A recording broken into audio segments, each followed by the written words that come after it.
Anil, why is your camera sideways? And his mic's muted. Jesus Christ, this guy Anil. Yeah, it's crazy. Yeah, before you went to like that countdown, the camera was perfectly fine. Now you guys people can't see my Knicks shirt. I'm at the winning Yeah, Knicks. can you fix your camera angle so people can see you? See how everybody's inside the bubble? All right, I'll hold it like that. Yeah, hold it like that. This is going to be a short one because I know that everybody's exhausted. I'm exhausted. You're exhausted. Saturday, we hung out with Serani. And can I go into an angry monologue right now? Oh yeah. This the top of the show. Top of the show.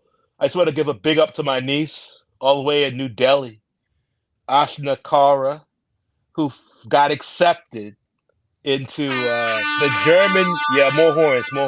Big it up. There we go. Ashna doing big things in the world. She got accepted into the Friedrichs Schiller Universität in Jena, Germany. She's going to pursue her master's degree in molecular life sciences. And what does it have to do with reggae? Well, we all succeed, right? When I succeed, when I succeed in the world, I succeed in the industry as well. That's how it goes.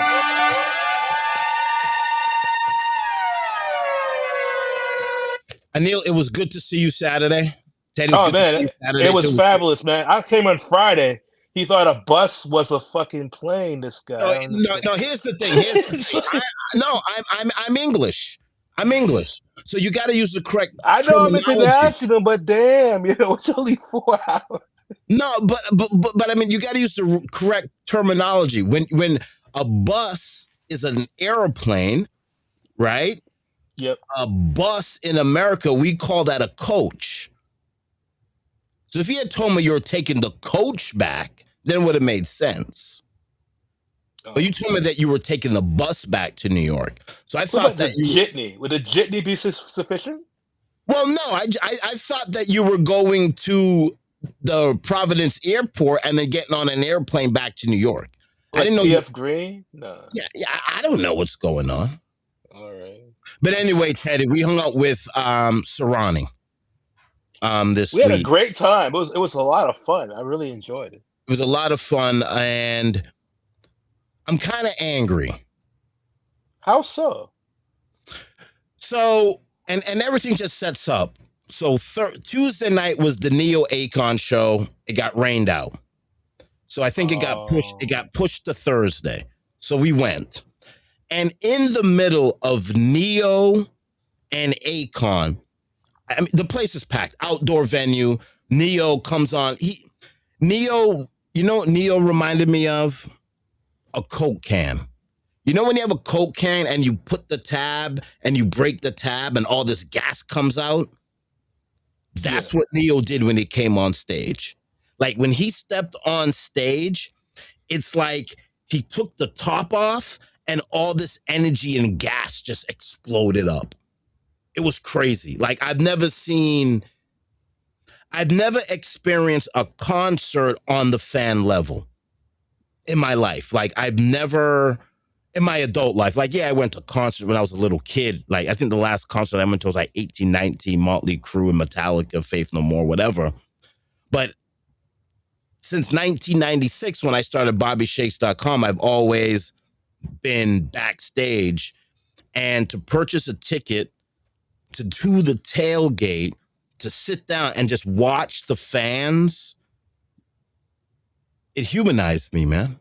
It humanized me and it humbled me. Like I did not know what fans are going through to go to these events. You know, because Jules, she runs home. She got Greek food. She's got to pack the cooler, and she's like running around like crazy trying to get the tailgate stuff ready. And I didn't know what the hell she was doing. Tailgate? I've never done that before. Really? Yeah. Ted, have you ever tailgated? Nope. Like tailgate, like tables, chairs. Ted's been to some of the biggest fights in history. I'm sure of it. Yeah, never tailgated at all. Tailgate? What is that? Yo, it is crazy, and everybody's doing it. Like, I think only football fans do that. I see them at for the soccer stadium in Pawtucket. I see them with like barbecue grills out and everything, like before the game. I'm just like, wow. No, it's a scene. Like Neo Akon in the parking lot was a scene. I mean, people cooking, frisbee, hacky sack, people kicking around a soccer ball because, you know, they're still in the FIFA energy. Black people don't do that. We don't have that opportunity. Really? That was a lot of fun. I mean, we all know that there's no black people in any of these shows, right? I mean, if you do a crowd shot of any concert in the world besides Jamaica or Africa, the black population is very, but that's a topic for another day. But yeah, it humanized me. Now I understand. Were you good at the hacky sack? No, I didn't do hacky sack. Oh, okay, cool. That's some real white people shit. Yeah, like I used to. It's like juggling. It's interesting. I don't think I'm that coordinated to do it. I could pass you the ball, but I can't do it like 1, 2, 3, 4. Do people still don't hacky sack? Do they? I'm sure they do at university. I'm sure they still have. Hopefully, they still I remember hacky sack. I know frisbee, but MIT frisbee was a really big thing. Yeah, I don't want to get off topic here, but yeah, hacky sack was like the stupid ball that you guys don't know, made out of wool. And when you would buy one, you had to had little seeds in it. Yeah, you had to throw the hacky sack into oncoming traffic for cars to run over to soften up the ball. Exactly. Yeah, I mean, it's I went to surf shop when I was a kid. Yeah, but I don't want to get off topic. So that's what's going on. And I'm sitting down and I'm watching and I'm thinking, Jesus Christ, like people are spending their money. They're dropping the kids off at the babysitter, baby daddy's house, grandma's house, wherever they're dropping the kid off to get to this show.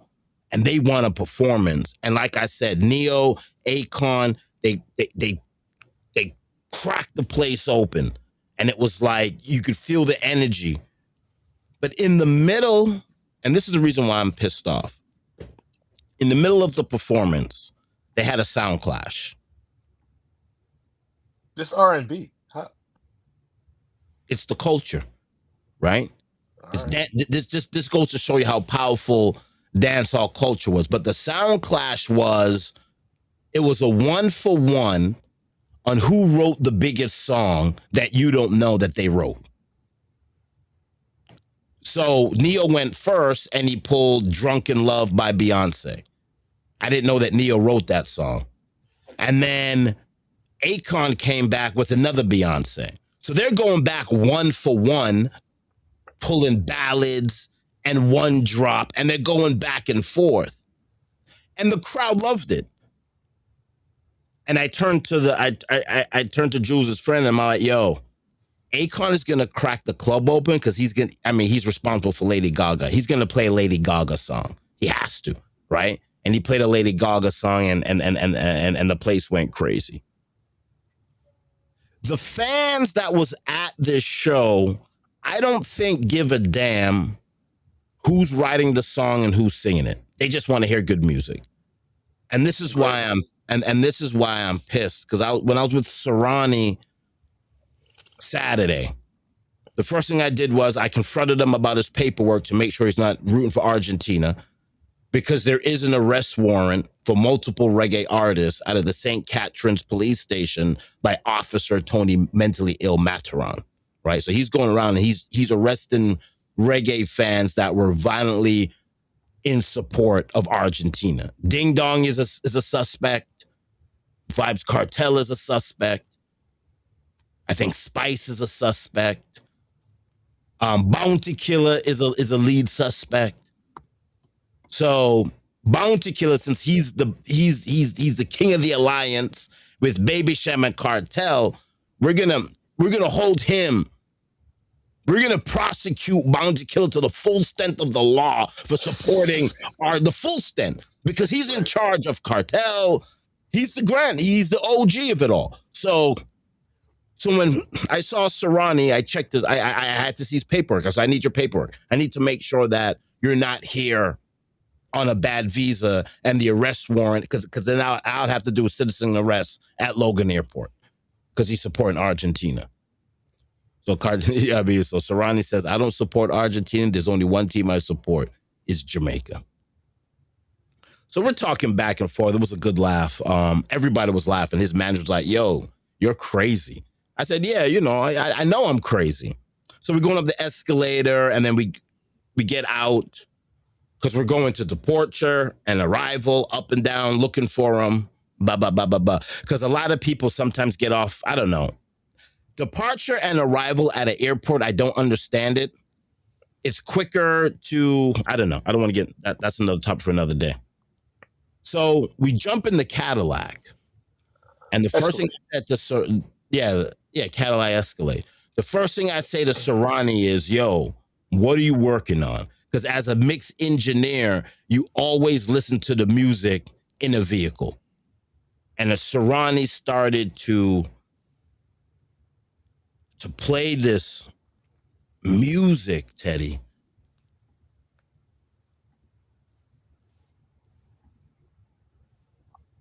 that like hit my heart, man. It's like world music. Like, I don't think dancehall is even, this is not, the music that Serani's about to release is not even dancehall. It's like commercial pop, commercial African pop. So I said to Serani, I mean, what genre of music is this? Like, where are they going to fit this? He said, it's world music. And what I don't like about our culture is everything has to be hype. Like, yeah, Serani hasn't had a hit in a long time, but who knows what he's working on? Who knows what he's working on, or who knows what he's doing? I mean, no one cares. Nobody cares. No one cares. Like when Neo said I wrote Drunken in Love, everybody was all like, oh, that's cool. They still love Beyonce, and they still love Neo. But with dancehall, it's like, if you're not hot, it's like, which is fucked up. But so you also have to look at, in dancehall, some of the reasons some of the artists are no longer hot anymore has nothing to do with music, has to do with how they operate. And I'm not going to get into details, but there's a number of artists, and the aforementioned, including one, there's issues with like not showing up late, that kind of stuff. And that hurts you in the long run, whether they think that it's hurting them at the time or not. It does hurt them in the long run. And I could name off at least 5 of them that I know their careers have been messed up because of it, because of being unprofessional or thinking they're way hyper than they actually are. That's a serious problem, especially in the industry. Yep. People think they listen to their entourage, and they have like these so-called friends who are like fair weather friends who weren't there when they were struggling in the trenches and freaking like, downtown Kingston or Casaba Peace or whatever, hellish area they're from originally. Let's read the chat. Kenna Butterbay said, yes, we tailgate. Stoke is in the building. Stoke gaming. Word up. That's true. The aura was strong doing that performance. You got to have money and resources. Can Kenna Butterbay do the hacky sack? She said that black people do. At a football game, perhaps. Maybe in Kansas City. I don't know. She said she just bought 2 tickets for Spice on the 22nd. What day is that? I have no idea. So, I mean, the culture's got a lot of problems, man. The culture's got a lot of problems. And I don't even know where even to start. People take themselves too seriously. Just think about this. Look at my friend Fambo. That's my brother. Like, even through thick and thin, like he always never forgets me. He's a cool dude. But look at him, like he stopped taking himself super seriously, just fooling around on Instagram. He never thought this. Now he's like viral. because he's funny, because he's always been funny, but now like everyone's seeing like that personality because he's not taking himself seriously. You know what I mean? He's just posting that stuff, and people are loving it. People are loving it. Yeah, I also said too, when I look at Neo and I look at any dancehall artists, it seems that we don't work with the machine. Like, there's clearly a machine that makes music move, and we're not going to get deep into that. But there's a machine that makes music move, right? It just seems that dancehall is just not a part of that machine. No, so the artists that work with the machine are the ones that have staying power and that are around all the time. It's the artists that thought they were hyper than they are. They're not fully professional. Those are the ones that fall off. So no matter what, some of these artists will make a really good song. It's not going anywhere because the industry itself is like, nah, remember this guy, he screwed this promoter. So now we're not going to push that song. You know what I mean? This DJ had me booked. We booked this DJ, or this guy paid me for a dub, and I didn't feel like doing the dub, or I did a shitty dub. That DJ is not gonna play his song no more unless he's hot, and he's not hot. Right. And that's what happens. And a lot of these guys, man, I can name off a bunch, some that have burned me, and like there's guys that have burned me that are big artists that have tried to come back to Rhode Island. I'm like, nah, I'm not interested. I don't even want to do it for free. And big artists, like top 40, like big artists. So I mean, so what is the problem? Because I mean, one of them Egyptian, because he's a screw Egyptian. He robbed me of $1,000, so I ain't cool with Egyptian. Oh wow, Jesus Christ! Yep. Allegedly, or did he actually? No, I sent the money for dubs. Really? And he never. Years ago. Then he tried to come back around. I was like, nah, man. Nope. Yeah, I don't know what the problem is. Is it us? Is it the artist? I think it's a collection of everything. Because the fans for Neo and Akon, they were young too, which I don't even understand. Like, I was the oldest person at Neo and Akon, and Neo and Akon are probably older than me. Well, you also got to look at too their genre of music reaches a larger. You know, we're more of a dancehall's a niche. No matter what we do, it's always niche. Yeah, that's in the corner underneath the bed. Yeah, so like that's like crumbs on the table. That. You know, that's kind of why we love it. Right. I mean, I do think out of all the culture, I mean, a lot of people say that Jamaica don't have a culture. There's Rasta culture, and then there's dancehall culture. I truly believe there's only one culture on the planet, and I've been a part of a lot of underground cultures. Dancehall is a real culture. Like Snoop tried to do the Rasta thing, and it didn't work out. But we saw through it because he got exposed by Buddy Willard. That's what. Yeah. Well, it has nothing to do with exposure. It's just like the culture is so deep. Like, this is not a Mickey Mouse thing, right? Like, you just can't. You can't. You're run born into it. You can't run in and out of dancehall, and that could be the problem too, right?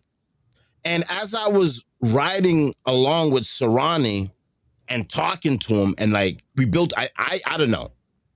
I thought we had a good time.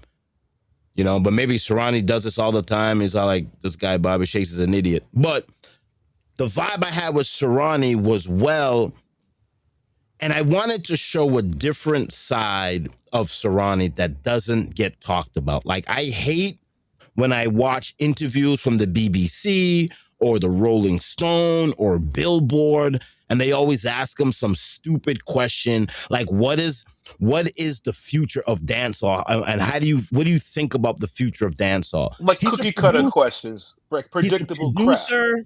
He's a producer. He's a musician. He's a songwriter.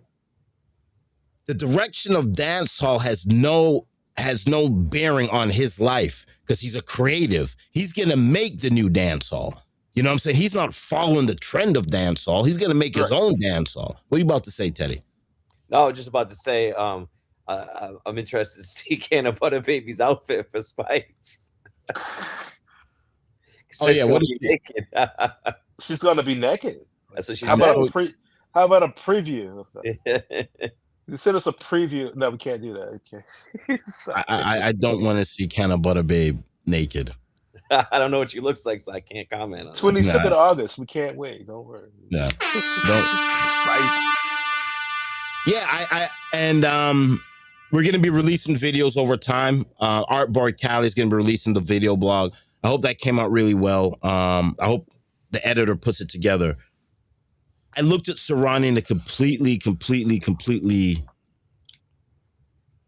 different light because I'm also on the production side, and to sit down with someone that does production, it was really cool to be in that environment. But I just hate how that's not brought up in none of his interviews. Yeah, they don't talk about the Seika at all, like really. Right. Like, I don't know. Were you listening when he was talking at the dinner when we were eating at FET? And he was talking about who wrote who, like how Movado wrote a lot of songs for I don't want to say the artist's name. I thought he said Bounty, but I don't know. But how Movado does a lot of writing and Cartel did a lot of writing. Yeah, definitely. Cartel does a lot of writing.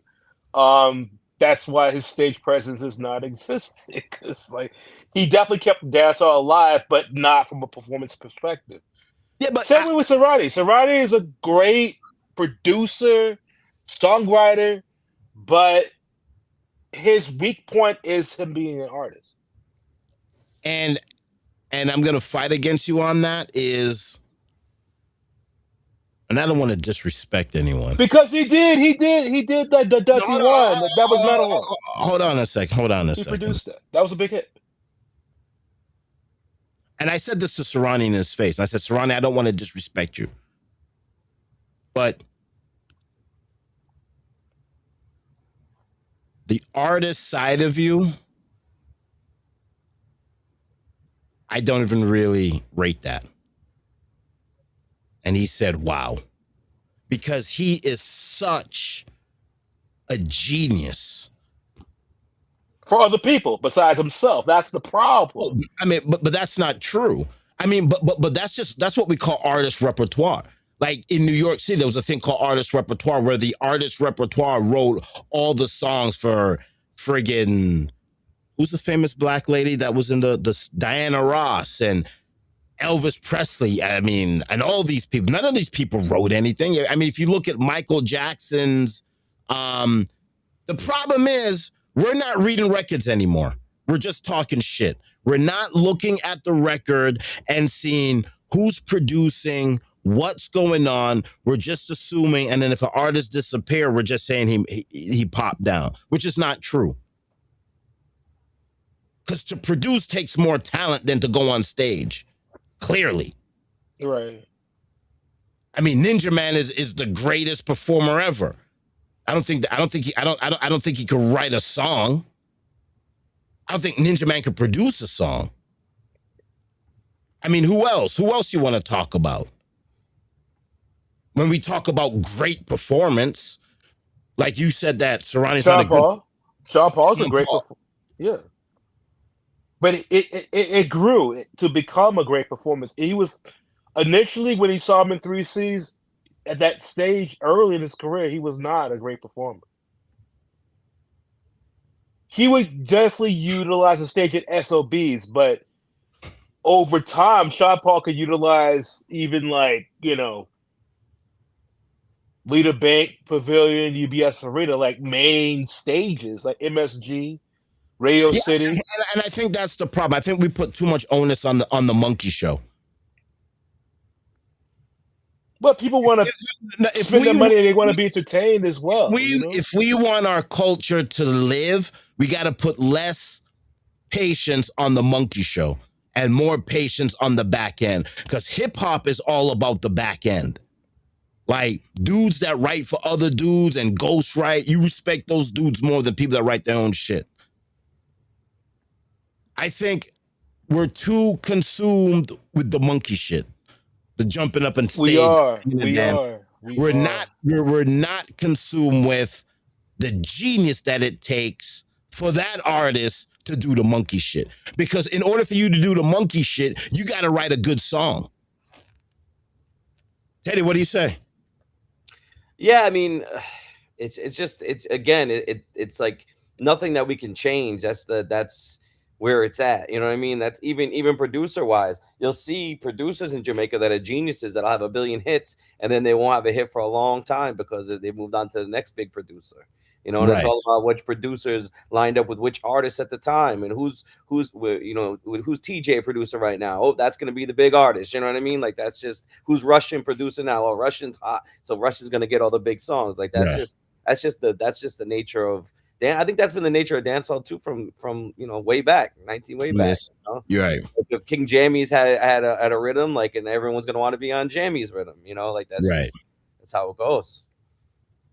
I mean, now, like you said, though, there's no records, so you're not picking up a King Jammies record label. You're not, you know what I mean, a John record label. You're not seeing that, so it's not Right. as in your face. But now, like you'll see that if it's a big producer, they're gonna be mentioned in the song, so they're gonna get rep that way.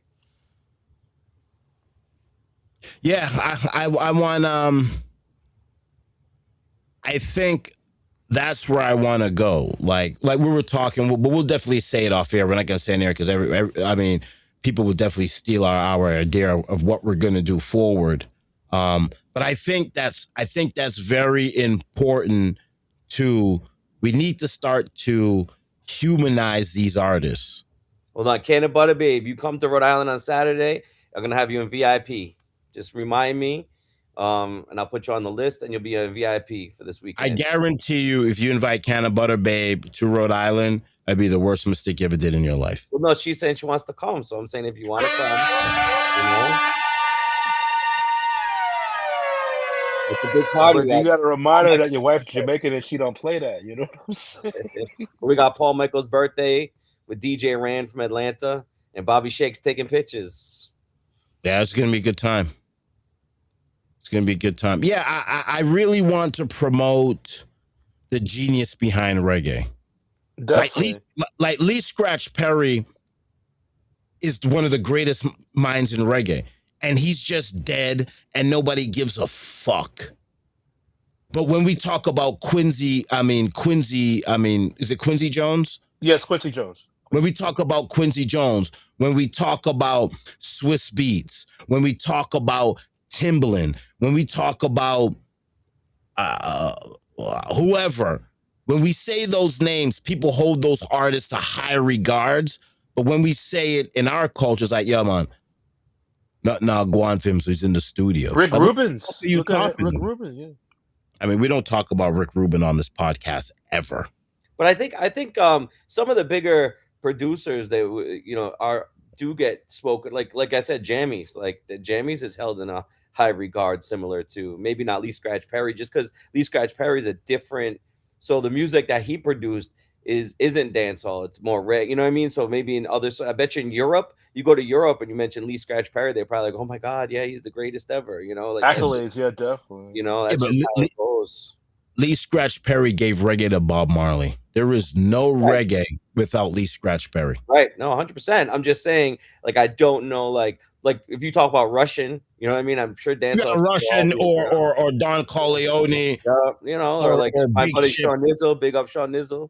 Yeah. But yeah, you know, like all those guys, they're still spoken of, like TJ, like they're like, you know, people talk to them in a high regard. Probably not but again, you're talking about a different level of, you know, audience. You know what I mean? So like Quincy Jones has an audience of like 10 million times bigger than dance. Like half the world, like everyone who know Michael Jackson know Quincy Jones, right? Yeah, so that's like like 3/4 of the planet. Even people from 4/4 of the globe, really, Asia, Africa, Australia, North America, South America.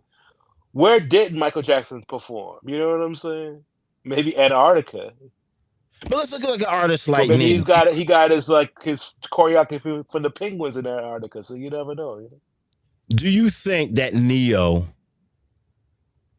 globally is bigger than who in dancehall? Neo's globally. Neo's big and worldwide. I think he's pretty big. You think he's on the level? Even Akon. Akon is different, but do you think Neo's globally bigger than Cartel? Absolutely. Probably, yeah. I don't think so. Without even question. Without a question. I don't think so. I don't think so. If I go to some deep part in Africa, they know who the hell Neo is. No, they'll definitely. I think they'll know. I don't know. They'll know, and Akon, because they play his music globally. I mean, Akon's African, so that's home turf. Okay. I don't know. Maybe I'm just a crazy, Even like angry Neo, like Jamaican. you talk about the songs that he did and wrote, because I know he did the same thing when he performed at Foxwood. He did a whole thing where he would perform or play the songs that he wrote, and people were all shocked that he did those. But even like no one knows, like his company has managed 1 million artists, and no one knows that. He doesn't even talk about that. Right. You know, so I know he managed Shaggy for a while. I know he managed Dre Island for a while. You know, he's had like a roster of artists that he managed on top of everything else. Right, but nobody, if Neo disappears, nobody will say that Neo popped down or not. No, go on for him. No, because he's already established. We'll never say that. But if Sean Paul disappear, like if Sean Paul takes a hiatus, like a Neo hiatus or Akon, I mean, we're talking Akon here. The last time Akon had a hit, I think I was still a virgin. Well, here's the thing, though. I don't believe if Sean Paul didn't release anymore, they'll ever say Sean Paul popped down. They'll never say Shaggy popped down. They're never gonna say Cartel popped down either. But when you have artists that are like fringe, that like have maybe one hit or two hit, that don't treat promoters and DJs and people like that properly, they're gonna say they popped down, and that's where the pop down's coming from. You know, I truly believe if Sean Paul takes a hiatus from where he is now, because Sean Paul's on top of the world right now.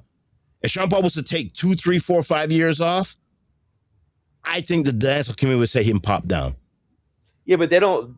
I mean, unfortunately, a lot of the dancehall community doesn't even mess with Sean Paul and Shaggy that much. You know what I mean? Like, right? They don't, unfortunately, you know what I mean. They don't say Sade popped down, and she hasn't had like a tour in more than 10 years. Yeah, this is what I'm talking about. This is what I don't like about dancehall. Like, we're too consumed with the monkey shit. Or like Spice, she's mentioning Spice. Spice hasn't had a hit in a while. She doesn't need to because she's a wicked artist. But she still tours and she still performs, so you don't really need a hit if you're still doing stuff. She's not popping down at all. You know what I mean? She's up there still. Yeah, I don't know. I think we need to do better in this culture. I mean, there's no doubt that if Marcy shit don't come around like in 3 years, they're gonna say here she flopped down. Who? If that what's that preacher lady saw? Yeah. If she don't come around in the next 3 years, they're gonna say she popped down. What's Marion Hall, Minister Marion Hall? Oh my God. Yeah, I just think I do not like the attitude. Like, cheers. That's one of the nights. I was glad I was able to hang out with Serani and to, I mean, I don't know if my opinion means anything to him, but I just wanted him to know, like, yo, I think that you're a great mind. And me and him will talk about the same exact topic. And he's like, yeah, Bobby, they just don't know. Like, he doesn't even like it. Like, when he goes to these interviews and they're asking him these questions, not really even about him. Like, what the fuck does he care about the state of dancehall? He's a producer. He could change the state of dancehall. But really, what are they gonna like? When you think about it, they know the music, Teddy. They don't know the music. Like these journalists and these assholes at all these high-end magazines and publications, they're covering a culture that they know dog shit about. That's true. I mean, they're assholes. Billboard, BBC, fucking Anil, you said it when you were down there. The Jamaican media, the Gleaner, the Observer, the Star. I don't know what the fuck they're talking about. Cookie cutter questions. Here's the thing from a journalist, like really fucking boring. And I was 2 credits away from a minor in journalism. I started my career in boxing and journalism. I wrote for the Pawtucket Times and Flash Boxing Update. And I will say, when you're interviewing, let's say, an artist, right? You're obviously gonna do your research and figure out what you're gonna ask them, right? If you pull up like a Serani, do you want to ask him about No Games, which came out 20-something years ago? but you don't have anything newer. He doesn't have any newer hits to talk to him about. You could say like, what do you got working on right now? But that's also another cliche cookie cutter question that everyone's gonna ask an artist. Exactly. You know what I mean? Exactly. So it's like there's with an artist like that or some artists, there's not many avenues to go when you're conducting the interview because there's not much to go off of. You know what I mean? So they're just trying to get an insight into like what they're hoping that question about like what's the state of dancehall, that's going to elicit some kind of clickable Right. answer that can boost views and readership and likes, and that's all they're doing. And that's all journalism is now. If you look at even world news, it's all about clicks and what can they do to make people want to click on their site or click on their page or click on their Instagram. And that's just, unfortunately, that's the nature of journalism in this day and age right now. And that's horrible, Teddy. Yeah. Right? Because that's the algorithm that's dictating the truth. Yeah, it's clickbait. Clickbait is dictating the truth. Like, I don't care what people say. CNN loves Donald Trump. Liberal media love Donald Trump because they're just in the business of selling fucking newspapers. Everybody's looking for the clickbait. Nobody's taking the time to actually know the artists and understand what the fuck is going on. Everybody's just trying to take the easy way out. And also, too, and I'm just passing this out to all you so-called journalists out there that think you know what the fuck you're talking about, but you don't. To really unlock an artist when you ask the question, what are you working on? It has to be in an artist safe space. Like, it has to be where there's speakers around. So, because what he's working on is on his phone. And he wants to beta test it with you. Right? So when we jumped in the caddy, he wanted to hear his mix, right? Because sometimes when you mix it in the studio, then you gotta hear it in the caddy, and then like, oh shit, I gotta remix it again, right?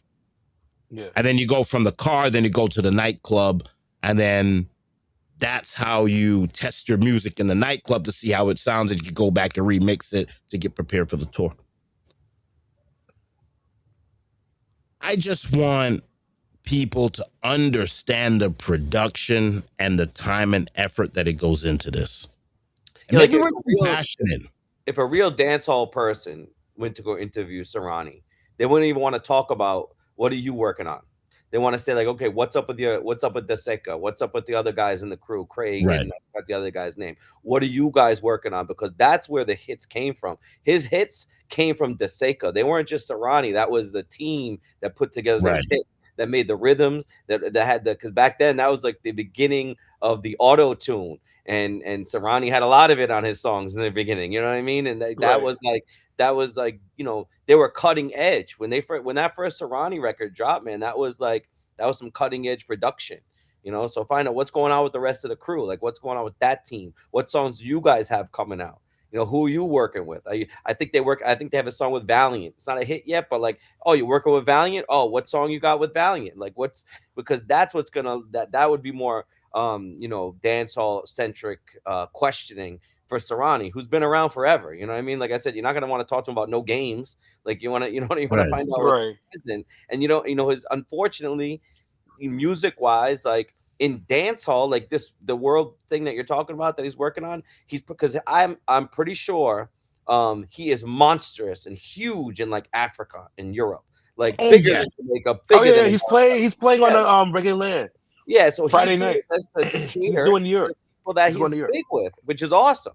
But so but for a dancehall media, you don't talk to him about that. Then you get a little snippet of it, but then you say, okay, what's up with what are you working on production wise? Who are you working with? That kind of thing. That's what I would have asked him if I was interviewing him. Yeah, but don't you think we want to widen this culture, right? We want to invite new people in. Mm-hmm. I just don't think asking. I think the question's got to be wide enough to get people in, but also narrow, right? It's got to be wide and narrow, like, because we want people coming in. And the stuff I heard from Serani, I truly believe it's going to help dancehall. Because people are going to hear, what the fuck is that? Like, who does that? Oh, Serani. Oh, okay. And then you're going to go on iTunes. And then what's going to pop up? No Games. And then that's going to bring you to Deseka, which is going to bring you to Alliance, which is just going to bring you to Buju, which is then going to bring you to Shaba, Yellow Man. Next thing you know, you got dreads, you're smoking weed, and you look like Peter Tosh. Right? Because it's gonna happen, right? You're gonna, and that's what happened to me. Like rock and roll, even though it's a niche market, somebody gave me a Metallica video, and I saw Metallica 1, and then from 1, Kill 'Em All, Ride the Lightning, then it's Slayer, then it's Suicidal Tendencies, Motley Crue, Guns N' Roses. You know what I'm saying? You go down these rabbit holes. And I don't know. I want the culture. I want the culture wider, and I want the people that's talking to it, that has more access than us, to do the right fucking job. Well, I think if you saw like on Saturday, you'll see like, but the best way I could describe what we're doing on Saturdays is there's a girl. I'm not gonna mention her name because she maybe watches. I don't know, but she started coming to Island Saturdays at the old location.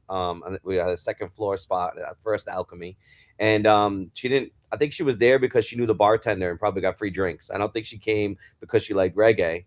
Now she like goes to Jamaica and like she knows dances and she knows dance hall and she loves dance hall. And this is a little white girl, like, and she's super, super into dance hall. You know, it's not that hard to get people hooked on dance hall because it's a wicked culture, it's a wicked vibe. It's just you gotta like, you know, be a welcoming atmosphere and just like it's not even about the artists or anything like that. It's just about the places that the dance halls shown and played.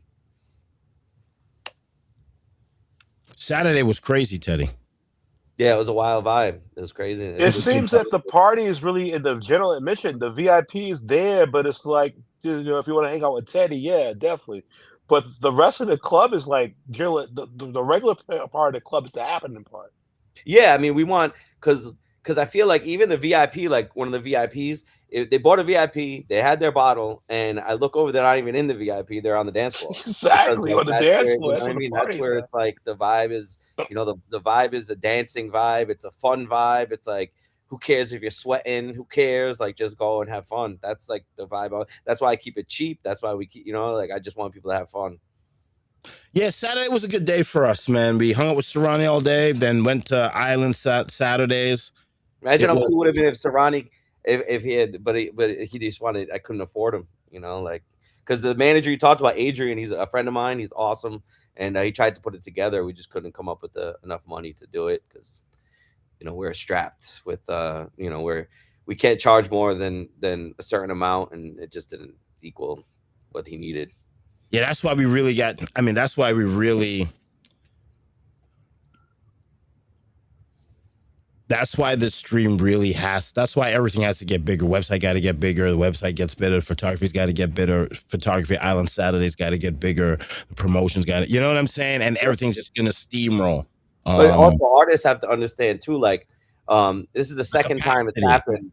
Like, where an artist didn't want to take the deal that we offered, right? And then looking back, the show that the artist did before us, and this isn't the first time, this is like the second or third time, and you look back and you're like, wow, there was a big crowd at that performance, or the crowd wasn't a dancehall crowd where they could have come to Island Saturdays, performed his songs in front of people that are actually interested in what they're doing, that could have actually built the fan base and helped push whatever new stuff he's got going on, or any artist is going on.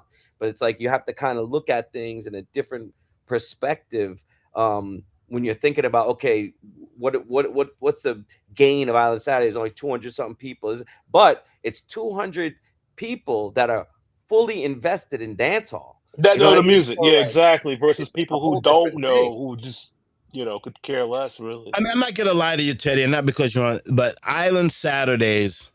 And it's better lighting. Yeah. Like, think about this. Richard Fambo, who's my friend, again, big up Fambo from long time. He's had his struggles. I never gave up on Fambo. Big up Fambo. But like, he did a show in Rhode Island about a year and a half ago. And I saw the flyer. I'm like, what? He's in Providence. What the hell's going on at some South Providence location? I don't even know how they linked him or whatever. But, you know, it wasn't a packed show. It was done early because it wasn't packed. And I didn't even touch base with him. I didn't talk to him. And he got in the car with his driver and said, does Ted still have parties? And like, Ted who? And they pulled me up on Instagram. Yeah, he still got a party. He's like, take me there. And he came through. He was like, yo, I just performed and there was nobody there. I want to do a couple songs. That was it. Not, hey, Ted, what can you give me? Hey, Ted, no. I want to do a couple of songs. I came to Rhode Island. I performed. There wasn't that many people. I want to make sure I have a performance in Rhode Island in front of people and big up and big up myself and the crowd. And that's what he did. He came, did like 3 songs. It was wicked. And that's dance hall. That's like a guy just passing through and like, yo, give me the mic. Boom. Right. You know, it wasn't about a money thing. It was all about exposure thing, about having fun and vibing with the actual dance hall crowd. That's something that not all artists really understand or care about. And if more cared about it, they'd have a bigger fan base. I don't know. I hope it all changes. Yeah. Anything else, boys? Summerjam.de, man. That's Oh my God. next July. Gotta get your papers. Listen. Teddy gotta come through. Listen. We gotta do it, man. Listen. Germany is on the table. I don't want to hear shit about fucking Germany. Germany is on the table. Tell VOG we gotta do an interview with gentlemen. Hold on. Fuck Germany. The only way we're gonna get to Germany is to cover Kabaka Pyramid this Wednesday. And then after Kabaka, that's the middle of the week, dude. I'm not. Yeah. Hold on a second. Then after that, to cover Island Saturdays. And then after that, it's Anthony B. Right now, fuck Germany. We have to get to Germany. And we got a whole year to do it. We got a whole year to get all these small steps in between getting the people on the website, getting people to Island Saturdays, like all of that shit is what's going to get us to Germany. So yeah, Germany's fine, but as of right now, fuck Germany. What should be on the front and center is Kabaka Pyramid this week and Island Saturday this week, and then following week is Anthony B and then Spice and whatever. So yeah, Germany's on the timeline, but as of right now, fuck Germany, because we got a lot of work to do before we get to Germany, because the motherfuckers in Germany's good. Yeah. So we got to get better.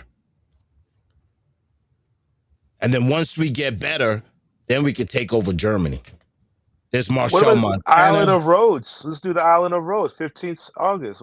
I got the email address. I don't know if you guys want me to email them. I can't, obviously it's a weekend, so I can't go, but I can email for you guys.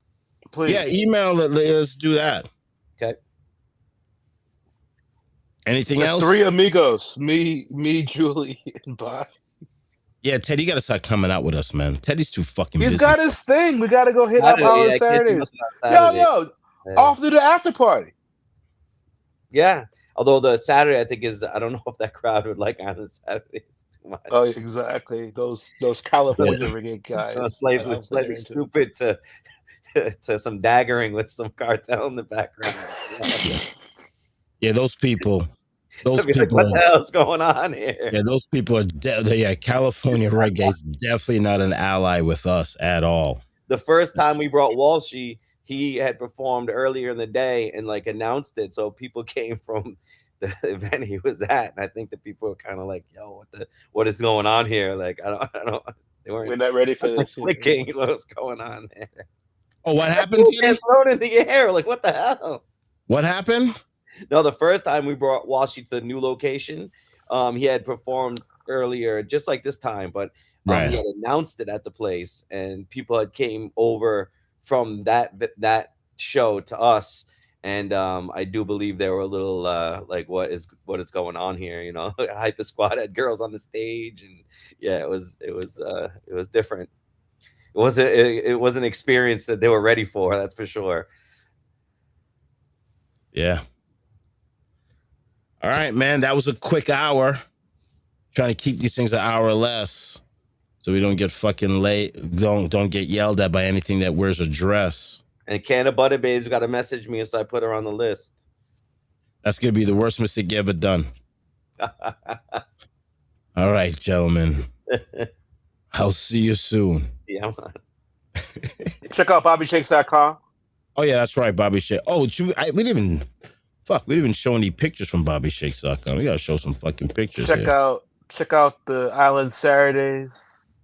Those pics came out nice. And support your local artists. drtko.com. So the front page of that, there's a link to go to Bobby Shakes as well. All right, here we go. This is the sound check. Sound check pictures. You know, I helped promote his first show ever in Rhode Island at Joe Vaughn's way back in the day. Yep. That was when, like, the height of No Games. That was like the huge hit at the time. This was a sound check. And then we went to Fete, which is like a little restaurant. Yeah, all the pictures on BobbyShakes.com. And then, oof. This is all I'm gonna do. This is I'm just leaving you guys with this from Island Saturdays. Right, I got Teddy? a story about that too. Yeah, yep. I'm not gonna say we're signing off. Go to BobbyShakes.com. We'll hope to see you guys at Kabaka Pyramid at Bill's Bar this week. And then Island Saturdays on Saturday for Paul Michael's birthday. Then the week after that, we got Nora's slip and slide party. And then that night we have Jamaican Anthony Independence. Oh shit, I forgot all about Jamaican Independent. Jamaica's not independent. Yeah, Jamaican Independent. Independent of what? And we have the first time ever DJ Mad Out from New York, who tours with a lot of these artists, and it's his first time in Island Saturdays for Jamaica Independence. I'm gonna tell you a funny story about Jamaica Independence before I get out of here. I'm wearing my English shirt, and a lot of Jamaicans are giving me shit like, "Yo, you're black. Why are you wearing an English jersey?" And I said, "This jersey right here, we created dancehall. Dancehall is from England." And no, they go crazy. Jamaicans go crazy when you say that. Like, how the fuck is dancehall from England? I said, because we're the government that freed cartel. We freed cartel. We gave you guys back dancehall. On that note, it's the end of the night. Yeah. I also got a big up Smiley Culture and Daddy Freddy, two wicked UK artists. Let's do it. Good night.